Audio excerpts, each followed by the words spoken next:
If you love college football history, you will love the matchup on Saturday. If you love college football here in 2024, you should love the matchup on Saturday. We appreciate you being here at the Voice of College Football for some Notre Dame football talk. And it gets delivered by our guy, Brian Driscoll from Irish Breakdown. Brian, good to see you. Thanks for being here. My pleasure, Mark. Thanks for having me again. Absolutely. And again, Irish Breakdown is a place to be for Notre Dame football talk on a daily basis. We get to talk Irish here occasionally, and we appreciate Brian stopping by every week, but every day at Irish Breakdown. So we know what the typical talk is anytime you face a military academy. It's all about the matchup of the triple option, the attack that they pose that nobody gets to see throughout the entire year, and the complexities and the oddities of trying to match up against that and prepare for it. So, of course, Notre Dame did demolish Florida State 52-3. They did not have a bye leading into this game. As a football guy, a football coach at heart, can you give us some of the challenges that are faced in this situation from a defensive standpoint? Do you want to maybe wait till next Wednesday to have that conversation? Why, do they have a bye this week? They play Virginia. Oh, they're playing Virginia. Why? Yeah. There's been so much talk. You just let me wax poetic there, didn't you? No. Army's next game is against Notre Dame. So they have a bye. Army has a bye. So that's why you probably looked at Army's schedule, and the next game on their schedule's Notre Dame. So you probably thought it was this weekend. I also just think there's been so much buildup now that Army's made it that everybody's like Notre Dame, Army, Notre Dame, that I just had it stuck. It's huge for Notre Dame.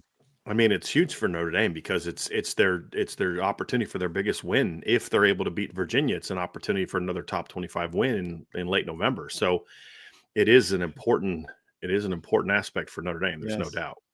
Take two, everyone. I was trying to help you make a smooth transition, so. All right. I'm going to clip that off, and I'm just going to roll that at the beginning of next week's show. So Notre Dame, Virginia, that game in South Bend? Yes, sir. Senior day for Notre Dame. Yep. Last home game of the year.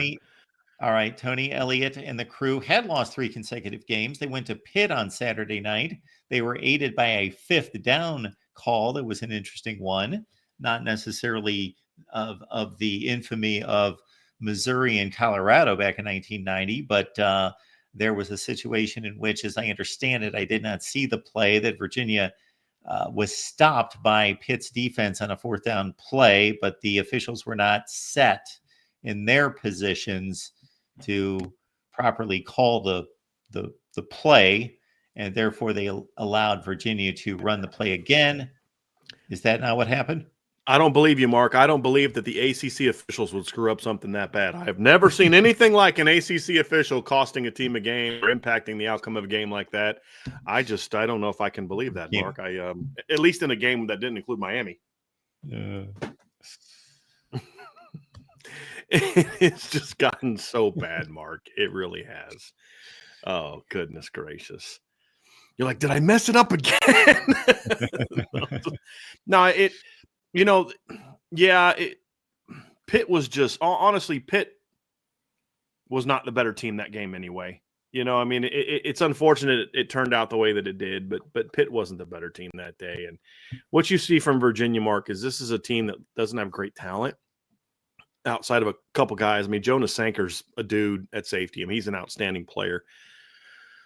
And, normally Xavier Watts is without question the best safety on the field, and he's the best safety on the field on Saturday, but this is one of the few times he's on the field and you're like, yeah, that other guy's pretty good too, with the way he plays. They're very different players, but he's a heck of a player. But for the most part, what it is, Mark, it's a very veteran team that's big and physical, and they're coached relatively well from a, they don't beat themselves standpoint, and they play hard and they play with sound technique, and they seem to really to respond well to Tony Elliott. I mean, a lot of players might have quit on him the way that last season went for a while, but those players play hard for him, and they just lack top level talent, to be honest with you, at this point in time. But teams like that can be dangerous. They have a couple dynamic guys on offense, at receiver, Malachi Fields, and then at running back, Xavier Brown, who's been a little banged up, but he's healthy. And you have a quarterback that can make some plays with his legs. He's like a gamer type. He's like their Ian Book, type of guy, just a gamer. And, that can make them dangerous if you're not locked in. But at the end of the day, there's still a pretty big talent gap, and Notre Dame needs to be able to take advantage of it on senior day. Yeah, I somewhat fell in love with Anthony Calandria last year as just a freshman. There was a quarterback battle between he and Tony Muskett, and they went back and forth, and Calandria should have pulled out a game against Louisville on a Thursday or Friday night, went back and forth, and just a number of times, if you looked at Virginia, because of that talent gap that they face against a lot of teams, and certainly Notre Dame, that they got annihilated maybe twice last year in a 3-9 season, but they played a ton of games, very tough, down to the wire, hung in games, beat North Carolina. They had no business doing that. And again, hung in a few other games. Louisville comes to mind. And they're pretty similar this year, although they've found ways to win to get themselves to 5-4. So on the Notre Dame side, all these Army matchup rankings that I jotted down, they're all out the window. My goodness. I had some good stuff here. I was going to make the Army-Navy comparison. I was going to do a lot of that business. And you look at Virginia too, Mark, and their 5-4 record. I mean, they've played good teams. I mean, they've battled good teams. I mean, they've got a loss to Louisville, and they've battled Louisville twice. Like there to Jeff Brom in Louisville, what Dino Babers in Syracuse were to Dabo during his runs. Where they beat him once, almost beat him a couple other times, and took him down to the wire. Lost at Clemson by 17. Lost to an okay Maryland team that can sometimes look good. Lost to North Carolina. Right now, North Carolina is playing its best football of the season. Took Georgia Tech down to the – I mean, that's a really good Georgia Tech team, as we found out. And Georgia Tech needed a walk-off long touchdown run from Jamal Haynes to win that game. And then they went out and smacked Virginia, smacked North Carolina. They're on a bye week. So they've played a challenging schedule. And like you said, though, they're a competitive football team. Their last couple games weren't all that close. They're a little banged up, but they're getting healthier. And I think that Pitt game was huge for them. They had a bye between North Carolina and Pitt. I think that allowed them to kind of recover and regroup and get themselves back on track. And the other thing, too, that's weird about them is they're much better away from home than they are at home. They're 3-1 this season away from home. They beat Wake Forest, Coastal Carolina, and Pitt, and their only loss was to Clemson. 52-3 against Florida State. Now, we know what Florida State football looks like this season. It's the biggest free fall we've seen in modern college football history. Is there anything that can be gleaned from that performance on the Notre Dame side? Well, my talking points coming out of that game, Mark, is you're starting to see Notre Dame turn a corner as a program, right? Like not turning the corner to the point where championship, here we come, right? There's a lot of hurdles they need to clear before you get there. But what you're starting to see is that Notre Dame is doing to teams like Florida State and Georgia Tech and Navy and just Stanford and go down the line, what an elite team is supposed to do to them, which is just dominate them. Here's a crazy stat for you, Mark. This is the 7th straight game that Notre Dame has won. And in all 7 games, Notre Dame has handed that team their worst defeat of the season. Like I read something very lazy on ESPN from Mark Schlabach, and I was disappointed because I don't usually see this type of lazy analysis from someone like Mark Schlabach. But he said, he was kind of poo-pooing why he dropped Notre Dame out of the college football playoff after they beat Florida State 52-3. And it was, no, they did to Florida State what everybody else has done. And I'm like, nah, that's lazy because they didn't. Because if you take Florida State's next two biggest margins of defeat this year, they lost to SMU, a top 15 team, by 26, and they lost to Miami, a top 15 team, by 22. I'm not a great math major, but my guy added it up on the show today. 26 plus 22 equals 48. Well, Notre Dame beat them by 49. So it takes their 2 worst losses to equal what Notre Dame did to them.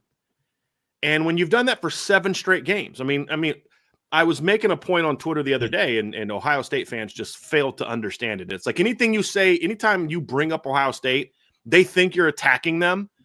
And I pointed out that if you look at what Notre Dame did to Purdue compared to what Oregon and Ohio State did to Purdue, and you look at those two teams combined to score 80 points against Purdue.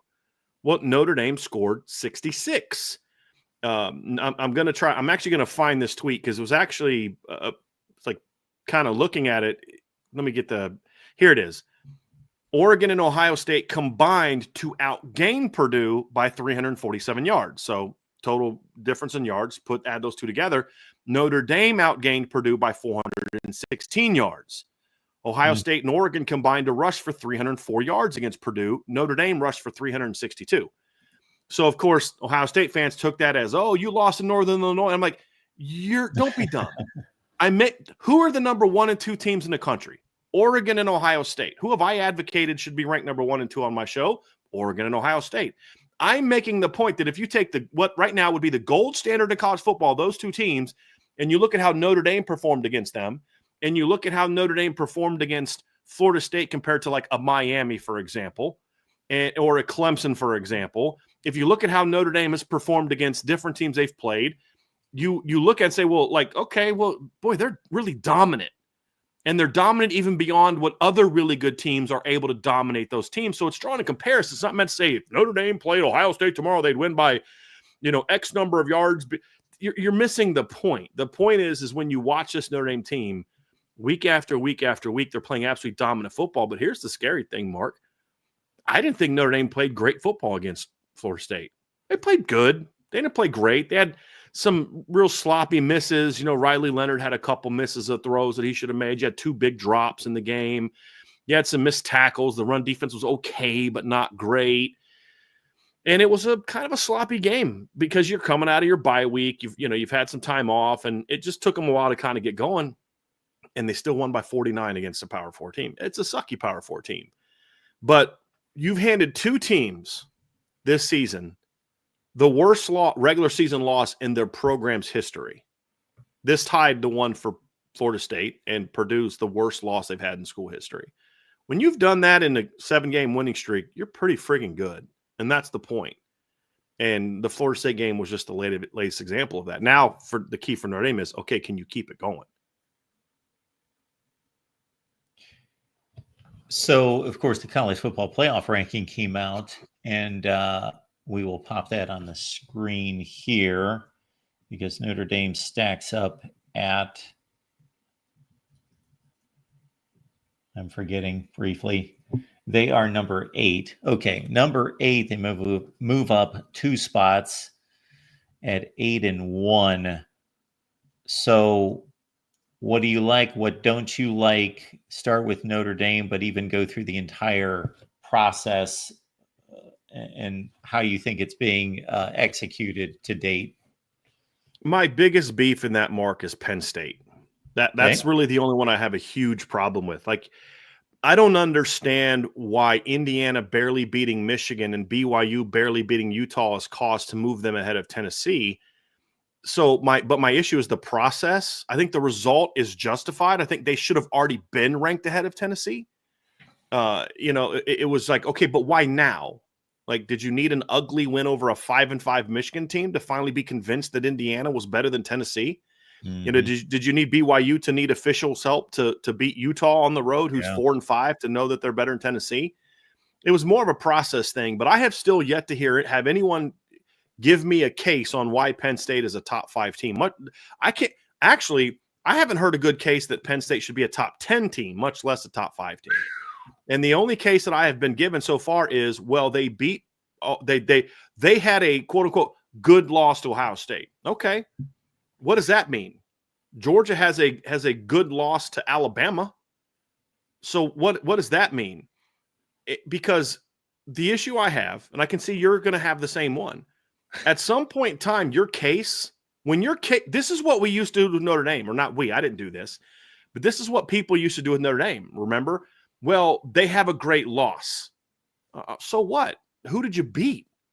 Well, they almost beat Georgia. Okay, great. But who did you beat? I care about who you beat. And right now, Penn State's best win is over what? Illinois?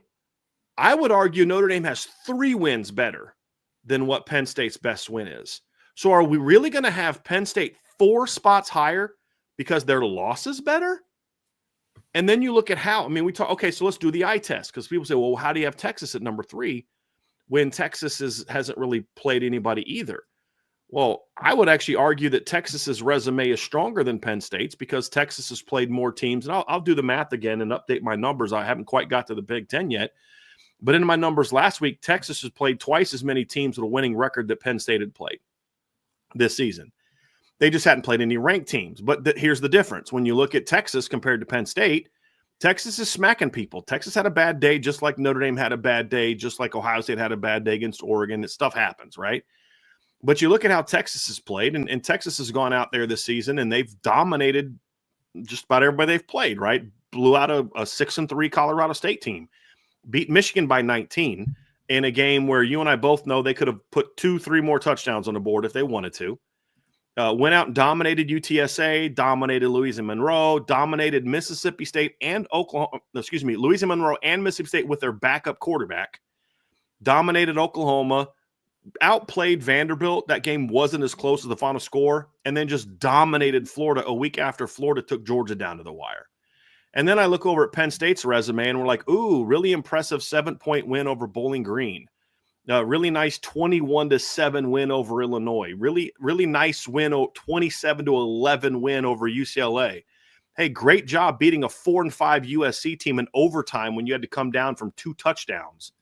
Really great job going out there and beating a Wisconsin team 28-13 that a week later Iowa beat 42-10, right? I mean, what is their resume built on? A good loss? Because they're not even playing dominant football, Mark. They're not. They're averaging 31.2 points per game, and they're giving up 14 points per game. So they're averaging a touchdown less than Notre Dame and giving up more points than Notre Dame against an inferior schedule. But you're going to rank Penn State ahead. Why? Because they have a better loss. And this is my problem with this whole process, because we're seeing way too much emphasis being given to who you beat. I mean, to who you lost to as opposed to who you beat.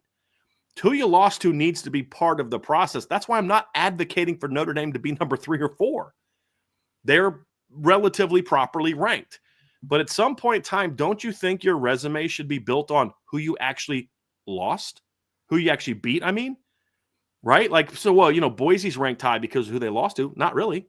Because they also smacked Washington State, who's 7-1 and ranked in the top 20. But nobody talks about Washington State anymore because they're in the Pac-2. Right? I mean, Indiana, for example, no good wins, right? Well, no losses, but Indiana's destroying people. Penn State's not. So what's the case for Penn State to be a top 5 team? Because that's like, I can't whistle. What's the case for Penn State other than their Penn State? What's the on-field case that Penn State should be a top team, top 5 team? Okay. You make all valid points, but I'm going to fill in some blanks because, of course, anyone who makes their side of an argument is going to make their side of the argument and use those when points. Are facts a side of an argument? Did I say anything untrue? No, you did not. Okay. But again, I'm going to go to the Penn State game against Ohio State. So to me, there is a huge component to evaluating the performance of the teams. Not simply that Penn State went out like 8 other teams this year and lost to Ohio State, but that it was an extremely competitive game. Was Ohio State the better team? Clearly the better team. Was it maybe not even as close as the final score? Yes, yes, and yes. There were some factors involved. Will Howard fumbled at the goal line. There was a pick 6 early that gave Penn State a 10-0 lead, but that's still a football play that was made. Okay. Sure. Yeah. Penn State did not. The game was close on the scoreboard. Ohio State hammered them for 5 minutes down the field, running the ball down their throats to cement the game. So, yes, I don't think that the teams are as close as 20-13. And obviously Penn State was at home. At home. Right. Yes. So I get your point. I still think that that's a a strong loss. I do believe in the It's a good great loss. loss. It's one of the best losses that anybody has. I But think that what else? the committee is anticipating that Indiana is not going to be doing that, and they shouldn't anticipate anything. So, They should just so are we rank the teams exactly? based on what we've Thank you. seen. Thank you for saying that. I thought you were going to go in a different direction, but here's the thing, Mark. Okay, so Ohio State outgained Penn State 365 to 240 yards. Okay. Ohio State averaged 4.8 yards per play. Penn State averaged 3.5 yards per play. The one area where Penn State did better is they did have over 100 more punting yards in the game, so they had that going for them, right?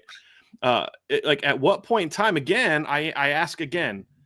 If we're going to go off of best loss, well, then let's put Nebraska in the top 25 because Nebraska actually outplayed Ohio State in a lot of ways and had a closer loss in Columbus. Yep. So if we're just going off of the singular best loss, then why isn't Nebraska in the top 5? Well, you know that that's not all we're going off of, that Penn State But has not lost another okay, football game. but I You did keep give them credit for that, correct? I keep asking. Well, I keep Louisiana Monroe's 8-1, so let's put them in the top 5. I keep asking for someone to make a case for Penn State outside of they have a good loss. Give me a case based on wins that says they should have it. Because you've used this before, I believe. Correct me if I'm wrong. Well, what would this team play if they played a neutral field or if this team had that schedule and all that other kind of stuff, right? Sure. So what evidence do we have over the last 5 years, including this year, that if Penn State played a good team, they'd actually win? Well, I don't think we should take anything into account what happened last year. It's all about what happened on the field this year. That's my evaluation. Then make the case. What ugly win over a mediocre team impressed you to make you think Penn State should be ranked 4th in the country? Well, I haven't been impressed by any of the. I thought the West Virginia win was a fairly good win at the time. Now West Virginia is what, 5-4? 5-5, I think. Let me see here. 5-4, yeah. So we got West Virginia at 5-4. We've got Wisconsin. One of their at wins 5-4. over Albany, by the way. Sure. Well, you're going to find those for everyone. Mm-hmm. Anyway, West Virginia's 5-4, Wisconsin's 5-4, Illinois 6-3, Mm-hmm. and UCLA is playing much better football in recent weeks with 3 consecutive wins. Yeah, I'm not selling any of those as really good wins by any stretch. And none of them were like. Here's the thing about Indiana. Well, Indiana doesn't have the good loss like Ohio State has or Penn State has. But Indiana has absolutely destroyed teams in the same league that Penn State is in. That's my whole thing is now maybe Indiana doesn't keep it going and all those type of things. But, my point is you look at who Indiana has played, for example, and you say, okay, well, yeah, Nebraska's not that good. Well, Nebraska outplayed Ohio State. Sure. Lost in a very competitive game. Good. Right. Week before, Nebraska got beat by 49 by Indiana. I mean, so we have some things to compare them, right? I pointed out earlier today, Michigan State is a team that has played Oregon, Ohio State, and Indiana. Do you know what defense held Michigan State to their lowest yardage total in those 3 matchups? It was Indiana's. Held them to 193 yards compared to 246 and 250. Yeah. Held them to 3.02 compared to 4.8 and 4.9. I mean, so we have evidence of them dominating Michigan State either at the same level or better than what Oregon or Ohio State did. So give me some sort of even a transitive property argument for Penn State. I'm begging somebody to give me a reason other than they had ugly wins over crap teams or average teams that convinces people they should be a top. Why should they be ranked ahead of BYU, who has 2 wins over top 20 teams? I don't want to go transitive property. What I would like to have, but we don't have it, is a common opponent between Indiana and Penn State. We don't have that. We don't have one. We've got the conferences that are so large now, we don't even have a common opponent, let alone they're not playing each other. We do have common opponents with Indiana, Ohio State, and Oregon. No, and Indiana beat those teams. No. Here's what I'm saying. Here, follow me. We do have that against Ohio State and Oregon, correct? Yes. Multiple common opponents with Indiana. So if Indiana is on par with Ohio State and Oregon of common opponents, and Ohio State's already beat Penn State at Penn State, then why aren't we talking about Indiana being on level with Ohio State and Oregon other than they have IU on their helmets and not an ugly white helmet with a plain blue stripe? Well, in a sense, you're arguing with the wrong guy because I've got Indiana ranked number 2 in the country. Right. I'm just waiting on someone to give me an argument for Penn State to be a top 10 team. Well, other than, oh, but their loss was really good, which I don't think it was all that good, to be honest with you. Because I don't think they played well. I think Ohio State didn't play well and still beat them. Kind of like we saw against Nebraska. Like if you took Ohio State game out, what's the game that you point to and say, that's a top 10 team right there? There's a point that you've made in previous conversations about the intent of going out and scheduling teams. Indiana obviously didn't do that. They played no one out of conference. 0. Okay, then let's take Indiana out and compare them to the next 6 or 7 teams on the schedule. Give me the case that they're better than BYU. Give me the case they're better than Tennessee. Give me the case they're better than Notre Dame. Give me the case that they're better than Alabama. Give me the case that they're better than Miami. Any of the teams that you're pointing to. Well, Miami had the intent of playing a tough game. They scheduled at Florida. What was Penn State's non-conference schedule? West Virginia, Kent State, and Bowling Green? Is that really trying to challenge yourself out of conference? Well, they played West Virginia when Indiana did not. The thing that I will go to is this Texas schedule is nothing daunting. Okay, as you mentioned, they beat Vandy. True. Now, I watched that game, and did it come really down to the wire? No, but did Vandy have a chance to win that game? It was a good game. It was a very competitive game. Texas, is that their best win? It's either Vandy or it's Michigan or Oklahoma. Those are 5. Who beat Bama? Vandy beat Bama. Yes. What's the team that Penn State's beat that you can look and say, boy, that was impressive. Look what that team did to so-and-so. Because here's the thing I'll say about Texas, right? Because here's the issue, Mark, and I think we can agree on this. They beat UCLA, who beat Iowa. I was 6-4. I know, but you were touting them a minute ago. No, I wasn't. I don't even know why you were going after me on Penn State. I'm not the one. Because you would. I was pointing out actually the opposite of it, which is where they'll say, well, the Wisconsin's a good win. And I'm like, wait a minute, a week later, they got blown out by Iowa, who I don't think is very good. Iowa beat Wisconsin far more convincingly than Penn State did. Because I said I had a problem with Penn State, and then you reacted to that problem. I reacted to when you said, I don't even know if they should be in the top 10. That's what I reacted to. Yeah. Yeah. Give me their resume to be in the top 10. Well, you just read off their resume. And I'm not that impressed. So we agree they're not a top 10 team. Penn State has not played the kind of awful games that BYU has played against the likes of Oklahoma State and Utah in particular. Those were lousy performances against. They won. Right. As you mentioned, they were gifted somewhat a win. So beating Bowling Green by a touchdown is not a lousy performance? They were down 17-7 to 20. They gave up 24 points in the first half to Bowling Green. They were at one point in time losing to Bowling Green 17-7. You don't think that's a pretty lousy performance? Well, I don't know what Bowling Green's doing, but just the fact that they're in the MAC. Yeah, I would agree with that.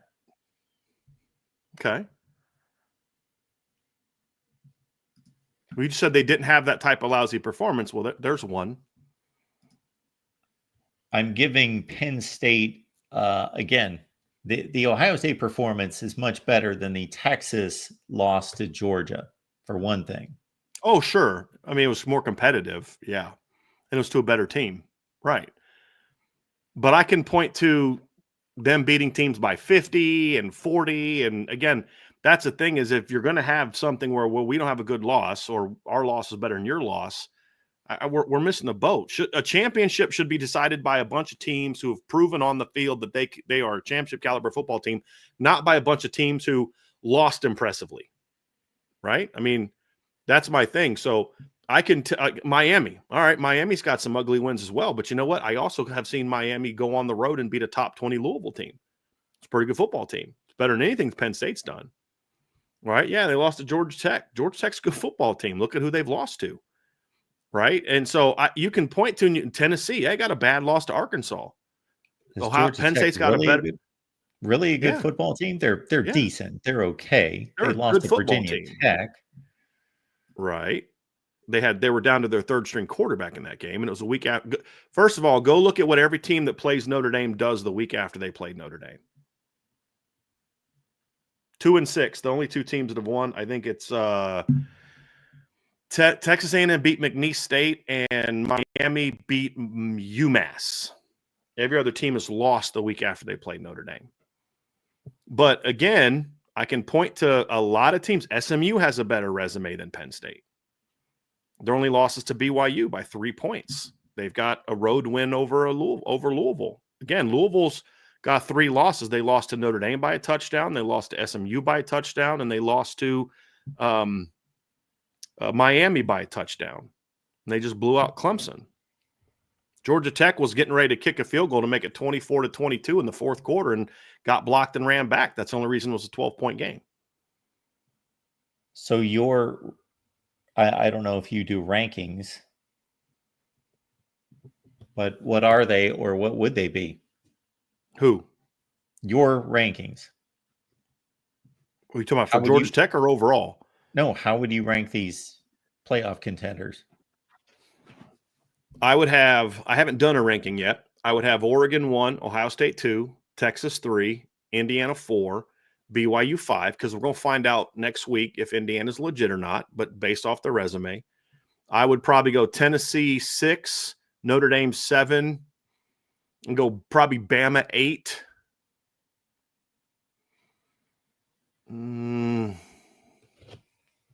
Probably go Miami 9. Ole Miss 10, and then I'd probably start thinking about where to place Georgia and Penn State after that. Okay. My top 25 looks like this. So I update it every week and go with, I keep a list of wins and losses and margin to keep me straight here. So this is my. So I've got Penn State in the same place, and I got Ohio State at 3. I got Indiana up at 2, and then on down the line from there. I've got SMU much higher than the committee does at 8, and there it is. So you have Penn State higher than Texas because they have a better loss? That's it? Well, the Texas wins, if Texas had one significant win, then that would be a different comparison. What's the significant win for Penn State? They don't have a significant win. Okay. But they've got, again, much better performance in a loss against an elite team than what Texas does. Okay. Then how's Tennessee below them? Because Tennessee has a worse loss, but they beat Alabama. Yes. They beat the number 10 team on your list. They beat them. They did. So are they lower than Penn State simply because they have a worse loss? Texas also has Tennessee and Penn State have a common opponent. Look at the difference between that game, between that common opponent game.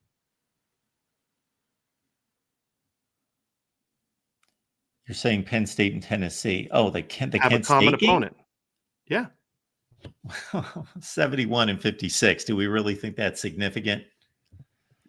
No. What I was also beating Bama? Yeah, that's pretty significant. Let me answer your question.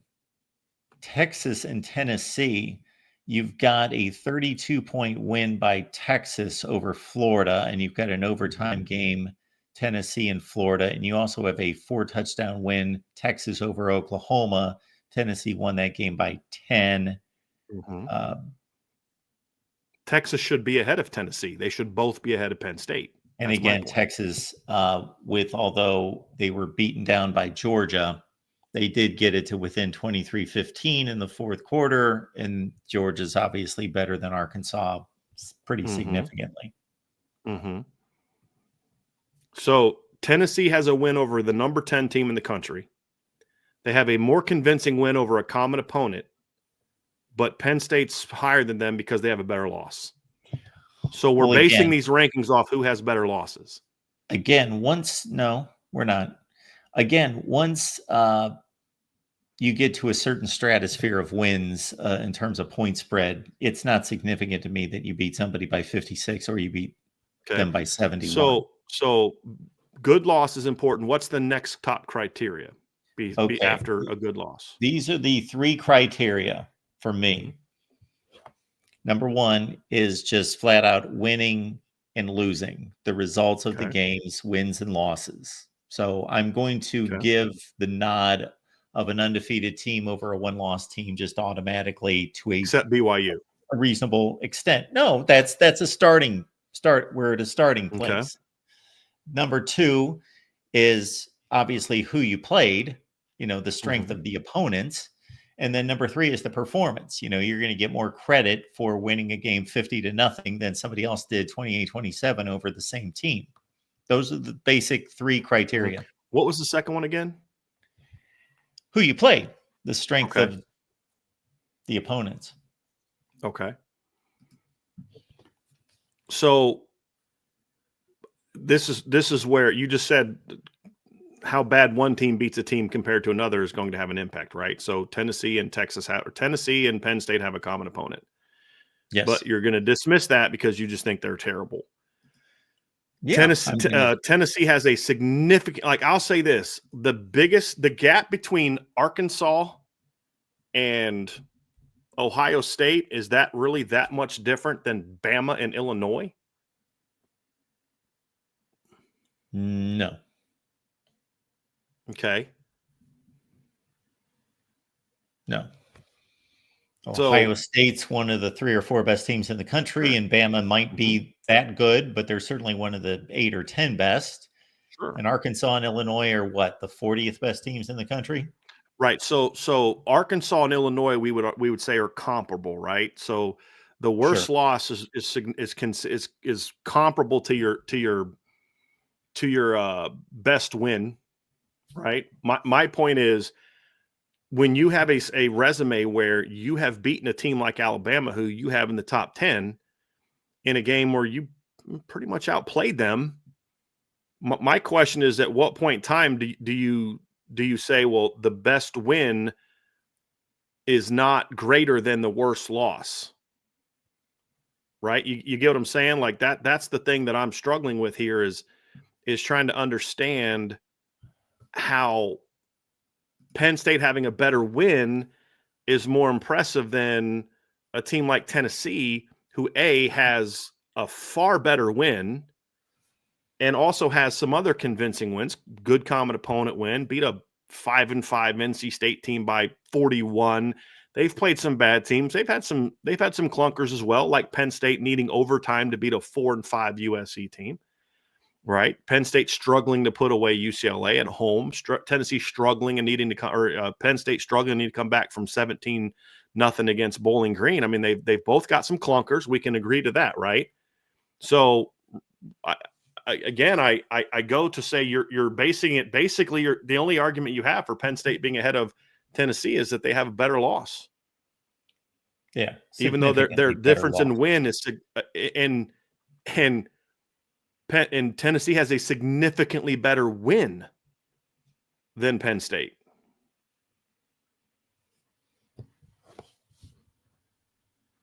Yeah, and we also have Penn State blowing out Washington. We haven't mentioned that. And I'm not saying that's a great win, but I'm saying it's a dominant win. They're not good. It's a dominant win. Right. Well, they're in the same ballpark as some of the other teams that you've mentioned as being a significant data all the point. other average teams that. But here's the thing I'll say though, Mark, is that game right there is the anomaly for Penn State. That's a regular thing for Texas.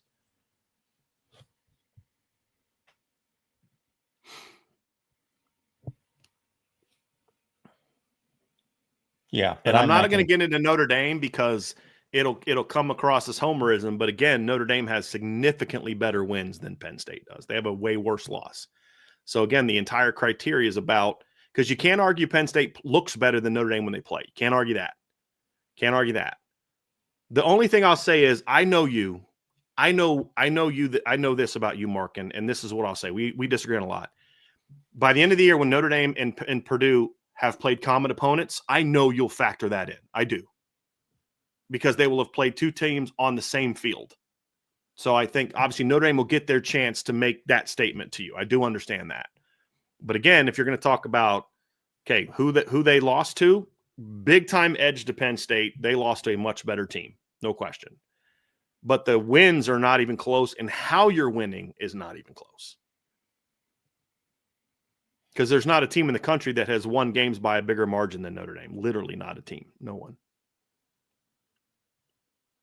Somebody made a comment in the chat about the rankings on the screen being biased toward the Big Ten, and it's insane.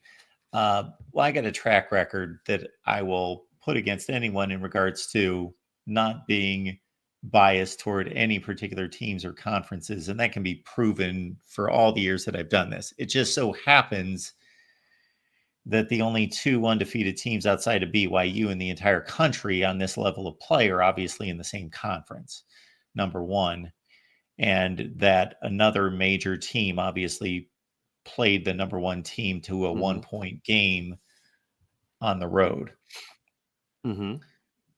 And we're in position to win the game with a field goal, but ran out the clock. I want to point out too that BYU, who is undefeated in the Power 4 conference, beat a top 15 team by 3 and also beat a top 20 team by 29. So it's not just that they had some ugly wins. They, just like Penn State has some ugly wins. Utah and Oklahoma State are both better teams in Bowling Green. Everybody has ugly wins, but they have far better wins than what Penn State has. How far down do you go, by the way? I go to 25. Okay. I didn't know if you just kind of like did everybody or not. Well, I think that's the way ranking should be, actually. I don't think like we one should to, stop. you know, I don't disagree with that. Yeah. Because I think that there's this stigma to unranked teams, and there's this gold star given to ranked teams, when we all know that once you get into the teens, and you go from the teens all the way to 40, is there really, and I hate that with the AP rankings, and I push back against this all the time when somebody says, well, they're unranked. No, they've got 49 points, and they just stopped listing them. That's what they've decided. They just funny. The AP will actually show a team jumping a certain number into the, like they showed, I think it was Louisville a couple weeks ago when they jumped in, they put them that they rose up like something like 7 or 8 spots because they clearly counted 26, 27, 28, right? Yeah. So I agree. Yeah, I agree. I think that's how it should be. Because otherwise, like, okay, so if I beat number 25 by 7 and you beat number 26 by 25, I mean, is my game more impressive than yours because I beat a team 1 spot higher by 7, but the other quote unquote unranked team that you beat by 21? You know, to your point, you know, it adds some context to it that I think would be helpful. You know, I'll randomly throw out this example, and I forget which Mark D'Antonio team this was. It was late in his career. They were sitting in front of 4 consecutive ranked opponents, and they were Minnesota, Maryland, whomever they were, at 21, 22, 19. Well, their successive 4 consecutive wins knocked all those teams out of the rankings. So suddenly they went from, we're playing 4 ranked teams, to, you didn't play any ranked teams. Well, we knocked all the 4 of those teams out of the ranking. Therefore, the other 2 things I will say about this is, and I take all sorts of grief for these rankings, but a lot of people grow to appreciate them once they get the gist of them. Is number one, I say these rankings become obviously more and more complex as more games are played. So the first week of the season, Brian, you should see what my rankings look like, because I don't take the traditional approach to rankings. Like Ohio State's number 3 in the country to start the season, and they beat you know, Miami of Ohio by 48 points, so they're going to be number 3 in the. No, they're not even ranked. I don't even I rank. So the first week of the season is me simply estimating what were the 25 best wins, and based on the opponent and based on the margin of victory, the performance. And so you got crazy outcomes. I had UNLV in the top 10 for the first 3 or 4 weeks of the season, because they went out and beat what we thought was a decent Kansas team, and they beat Houston, and they had just better wins than, and it took some time for that to shake out. So I try to continue that throughout the season, but obviously it becomes more and more complicated. I'm not going to make this a 22-hour project. It doesn't pay off, because I produce a video that gets 5,000 views and doesn't make me any money. So I do state this. I say it's not a perfect ranking, because I don't have the resources to make a perfect ranking, and that doesn't even exist anyway. And number 2, I will say that it's logical.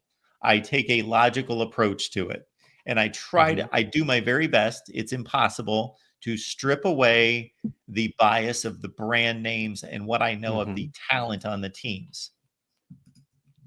And that's Right. my approach to it. Well, that recruiting rankings BS that I think a lot of people factor into these conversations. So let me ask you this: obviously, on their worst day, Ohio State's or Notre Dame's worst day was significantly worse than Penn State's worst day. We agree on that?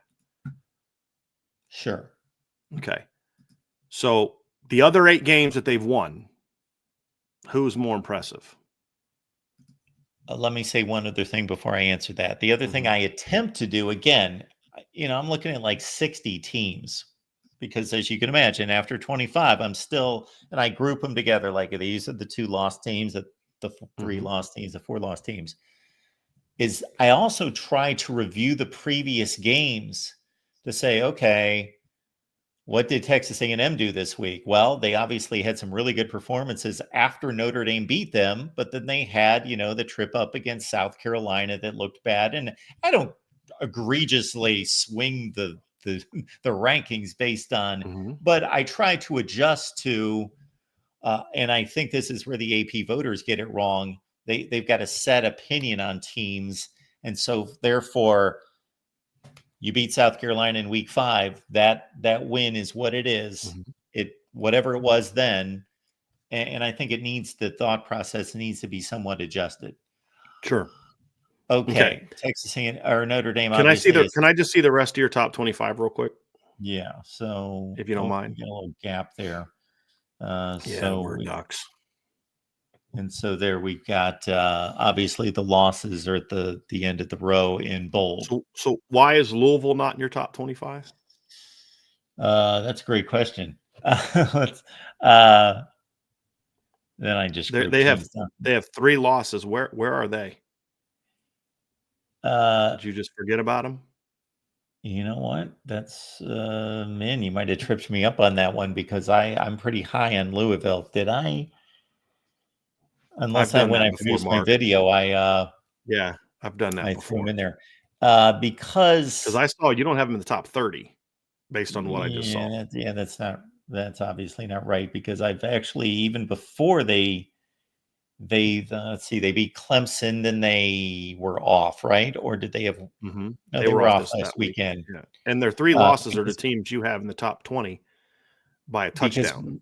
Because once they beat Clemson, I was pretty high on that performance. They were much better than a 12-point winner against Clemson. I think if we go back to my video, I remembered them and got them to where they needed to be, which would have been. You corrected this? Would you have them as a top 25 team? Higher than Clemson, because even though they've got one more loss than Clemson, as you mentioned, that's 7-7-7 to Notre Dame, SMU, and Miami. I'd bust your chops if I haven't left a team out of my top 25 before. I actually think one time I left Notre Dame out of my top 25 before I published it. I was like, oh crap, the one team I cover. All right, this that does so mystify me. I right. got to admit, you caught me on that one because I've got a lot of respect for Louisville, and Right. I've got them. I know I've got them ranked So ahead of Clemson. right. Can you just scroll down a look? Do you mind if I see the rest? Just kind of what you have the So rest then of I the way. just kind of categorize, like Louisiana is the only Okay. one-loss team that's All not in right. my. Now the rest of this, forget the numbers. I Okay. just grouped like one-loss teams, two-loss teams, Okay. etc. So would you rank Navy ahead of Illinois? I'd have to look at it, but I don't believe so. No. You'd have Illinois ahead of Navy? Would you have Illinois ahead Mm, of Louisville? no. Okay. So Notre Dame has 2 wins significantly better than anything that Penn State has done. Notre Dame's third best win caused you to pause for a second in comparison to Penn State's best win. So other than the worst loss, why is Penn State that far ahead of Notre Dame? Okay. Well, another factor in this, and I hope you can appreciate this, is these ranking slots aren't all created equal. Sure. Meaning there can be a gap between 5 and 6 that's larger than anywhere else in the rankings. Yeah, like And there I can would also argue the be gap between 2 and 3 is bigger than the gap between 3 and 9. Would you agree with that? Like I think Oregon right now and Ohio State are clearly better than anybody else, in my yes. opinion. Right. So I would argue, based even on your rankings, that the gap between 1 and 3 is greater than the gap between 4 and 8 or 9. Would you say that's fair? Absolutely. And I Okay. also Right. do my So I best understand that. not to rank the teams based on how good I think they are. Right. No, I get you. I'm going off of how they've performed. So based off how they've performed, I'm trying to understand. So like best win for Penn State is a 56-point victory over Kent State, who's probably the worst team in the FBS level. Notre Dame has an even greater win on the road against a Big Ten team. Now, a bad Big Ten team, but a Big Ten team nonetheless, 59 points. Mm-hmm. Penn State's next best win is a 32-point win over a 5-5 Washington team, right? Good win. That's actually a good win because Washington has been scrappy. Notre Dame's next best win would be what? It would be a 59-point win or 59-point win or 49-point win over Florida State, right? Yes. In Washington's next best win would be a we're just talking point differential. Their next best win would be a 22-point win over West Virginia. Notre Dame's next best win would be a 42-point win over Stanford. Their next best win is a 16-point win over UCLA. Notre Dame's next best win is a 37-point win over Navy. Right, you kind of see where I'm going with this I one a know little where bit. you're going. This is how I would rank Notre Dame's wins, though. You just did it by point differential. I believe the most impressive one, the most impressive win to me was Texas A&M. Sure. Number 1. Number 2, Louisville. Number 3, Georgia Tech. Number 4, Navy. And then to me, it's pretty insignificant past that they were just game control dominance over everybody else. Over not very good teams. Right. We'll agree on that. Yes. Where would you slot Penn State's? Because I'm trying to give you all the criteria other than best loss. And so far, best loss is the only thing that we've been able to agree that is pro Penn State. Because the who they beat, Notre Dame has beat significantly better teams than Penn State at the top. Notre Dame has beaten teams by significantly greater margins than Penn State. Notre Dame has a better offense than Penn State. Notre Dame has a better defense than Penn State. By any metric you look at. For as much as I've criticized the committee, and my biggest criticism is I think that they have a list of very definitive criteria they just choose to use that criteria differently with different teams, meaning they've got a list of like 6 or 8 things that they keep going to, but they selectively use it in Sure. their argument. All right. Yeah. So the point I was going to make here is that one thing that I do think that makes football sense is that they want to see a team perform against a team that they know is one of the best teams in the country, an elite team. And they want to see that play out. They don't want to see, especially when it was a 4-team playoff.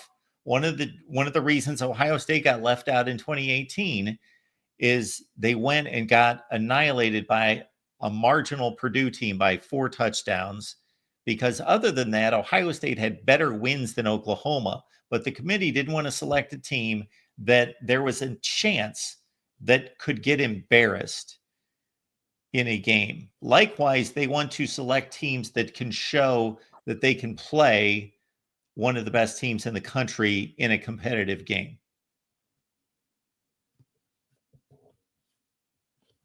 And why do you have think there Indiana is ahead some of Penn merit to State? that. I And think why do you there have is some Indiana value ahead to of Penn State? Because they haven't played a team like that. Penn State Like has. what? Right. Then why is Indiana and Ohio State, or why is Indiana over Penn State then? Because Indiana hasn't played a team like that. Well, the most impressive thing to me about Indiana, if you would have told me at the beginning of the season, Indiana's 10-0, I would have thought, oh, they beat Maryland 31-28, and I'm sure they got a block kick here, and they Sure. got a Bunch of return ugly here. wins. Right. Yeah, they and it's still remarkable that they're 10-0, but I would have never imagined what they've been able to do, because up until this Michigan game, obviously they have had game control, if not dominance, over everyone. So that's mighty impressive. Okay. Okay. I Even though the best football team they beat was probably Michigan or Washington. I'm good with Penn State being ahead of, or Indiana being ahead of Penn State. I would have them ahead of Penn State. My point is simply, you've still yet to give me an argument beyond best loss for why Penn State should be ranked as high as they are. That's just where I keep coming back to. No one has yet to give me an argument over who they beat or how they beat teams as to why Penn State is ranked where they are. Well, that's all. In this situation, I obviously agreed with the committee without knowing I was agreeing with the committee, because I do these on Sunday. So this is where I landed. Someday someone's going to explain to me why Penn State's ranked high based off something other than they have a good loss. Because otherwise we should put Nebraska in the top 25, because their loss to Ohio State was far more impressive than what Penn State's loss to Ohio State was. And if your argument is, well, what about the other games? Exactly. And again, if I don't have Louisville, and I'm going to, unfortunately, you had them in the 30-something. Well, yeah, no. Again, once after 25, I'm just listing teams. So forget the document just ranks the teams. I didn't do that. I'm going to have to go look at my video, because I whiffed on that one unintentionally, because Ivan had Louisville ranked the week before. And I know after they beat Clemson that I ranked them ahead of Clemson. So I'm trying to think. Good talk. Good talk. Yeah. I'm just waiting, and I've read articles, I've listened to podcasts, I've talked to you, someone who I respect a great deal, and I've just yet to hear anyone give me a reason based on wins why Penn State is ranked where they are. I keep asking for it, but nobody will give it to me. Yeah, and I will admit that I didn't give you a great conclusion either. Yeah, it's just they have a better loss. That's it. That's all I've got so far. I mean, because again, you agreed that they have not beaten better teams than Notre Dame has beaten, right? You agree to that? They have not beat teams as convincingly as Notre Dame has beaten them. You agree to that as well? Yes, but it's really not close. I will say again, I'm really looking at, once we get, again, like your Tennessee Penn State comparison on Kent State, to me, once you get past a ludicrous level of domination, to me, it doesn't matter if you win by 71 or 56. Now, the Penn State Notre Dame comparison,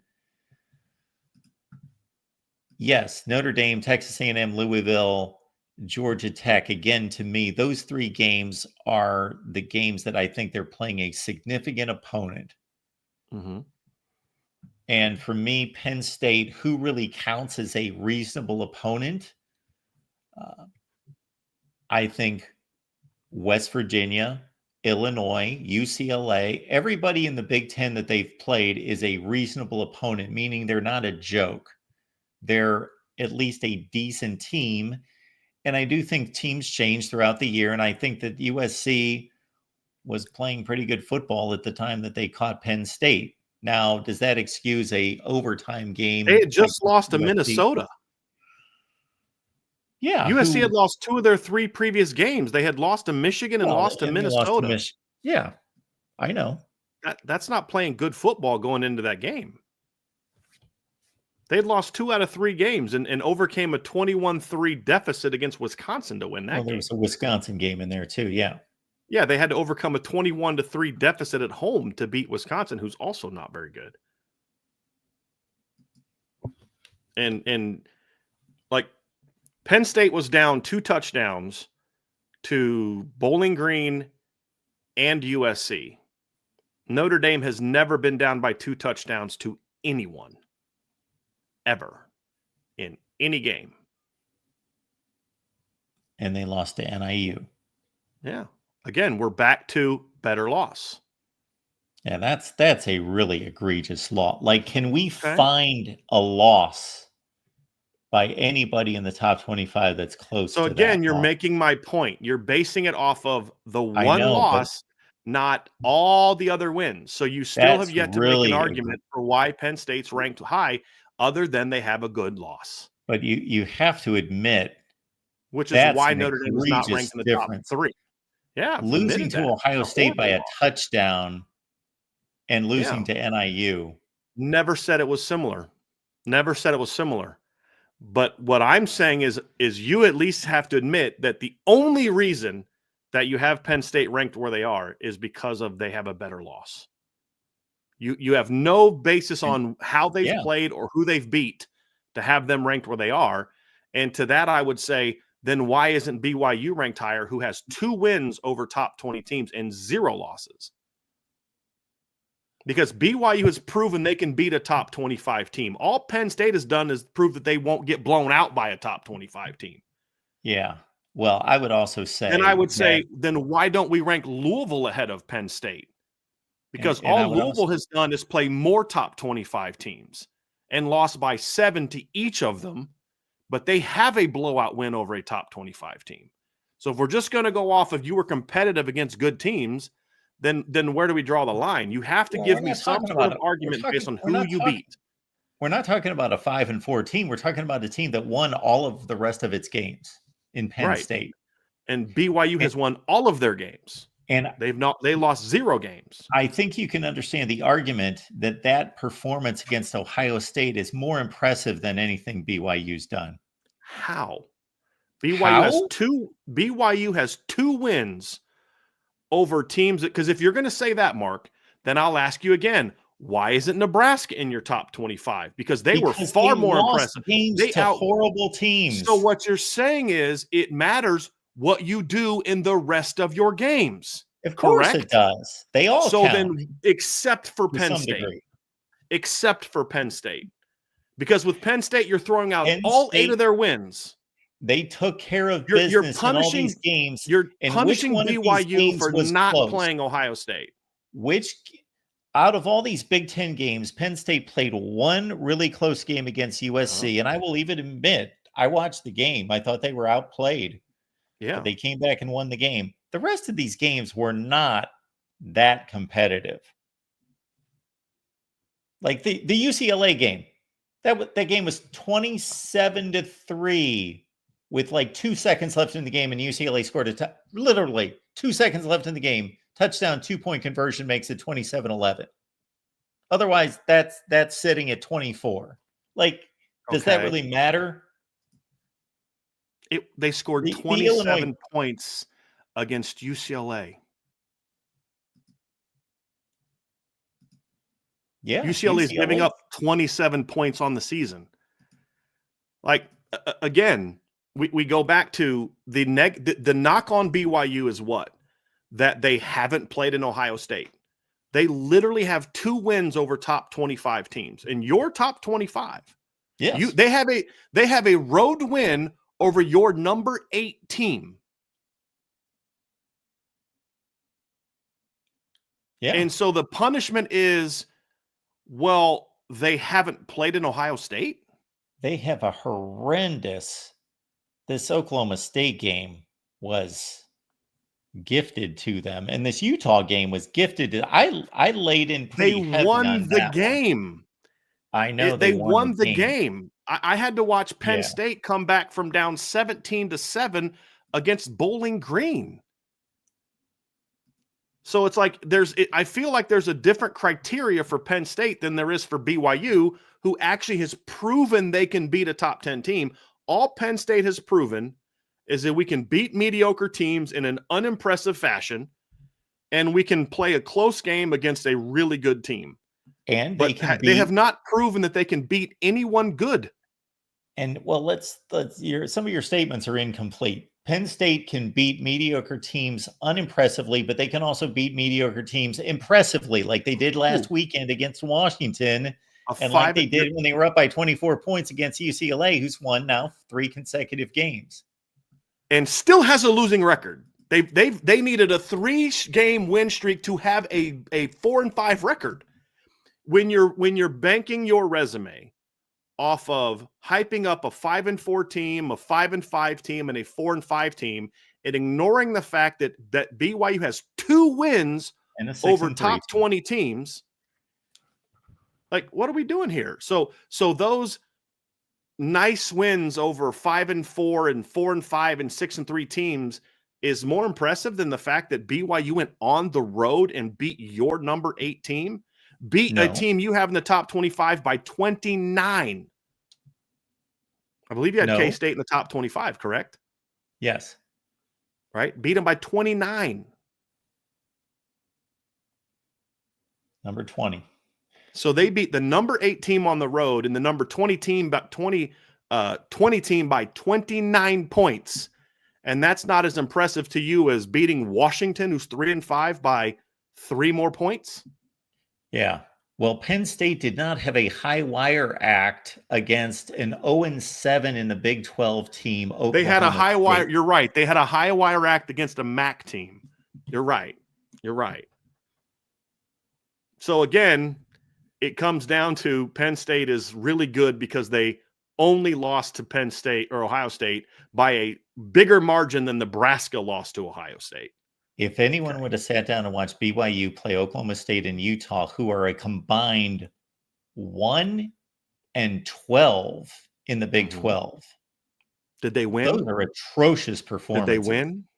They're atrocious performance. Yeah, they won the game, just like Penn State those won all of its those games. 2 ugly wins trump beating the number 8 team on the road and the number 20 team on the road at home by 29. That's what you're telling me. And Baylor by 6. That's not the greatest win in the world either.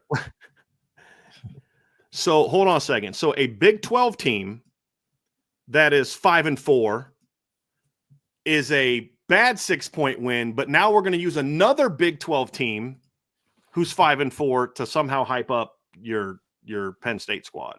What? We're talking about a 5-4 Big 12 team. Yeah, that they beat by 3 touchdowns. Right?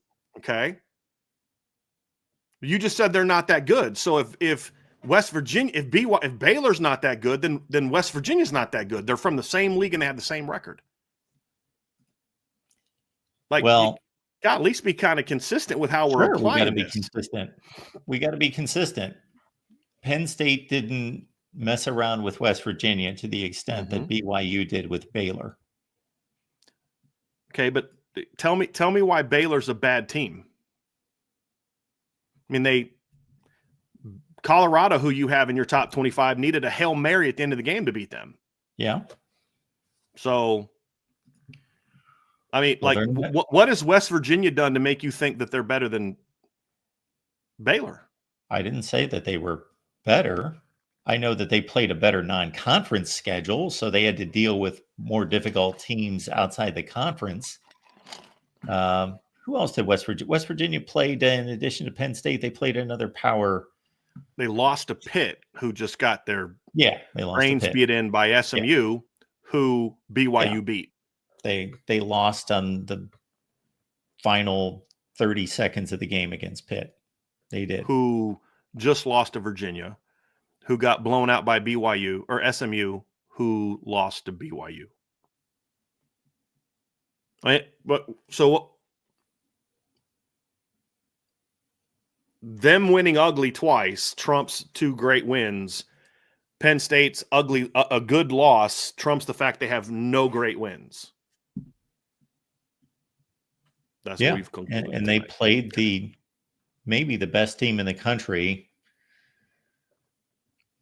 They had the ball sitting on the goal line to tie the game with and 5 minutes get it done left. Because that's what Penn State does. They choke away games. Get it done. Yeah. But so again, so how's that any different than what Nebraska's done? Did Ohio State? It's not, but that's one game. Right. It's just one game. What did they do their other 8, Mark? They beat a bunch of nobodies. They beat a bunch of right. They won the game, just like Indiana did. So all that matters for Penn State is winning, but for BYU, they've got to have style points. They don't have that many style points. They beat your number 20 team by 29 points. That's only 3 off the best win. The best win Penn State has had all year, if you look at quality of the team plus margin, you would agree is the Washington game, correct? Combination of margin plus quality of the team. Okay. They beat Washington by 3 points more than what BYU did to Kansas State, who you have ranked 20th.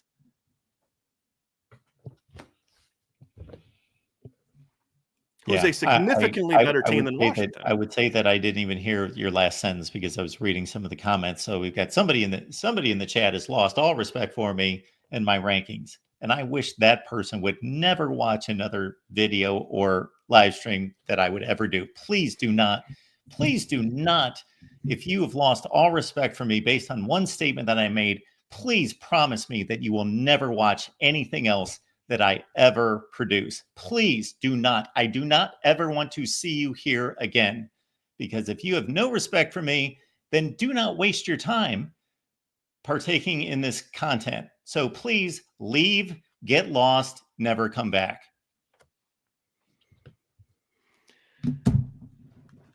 I think we're just going over the same thing over and over and over and over. Yeah, we are. We've agreed that Penn State has no great wins, but they have a great loss. No, they don't have any great wins. I don't think many great wins exist in the country.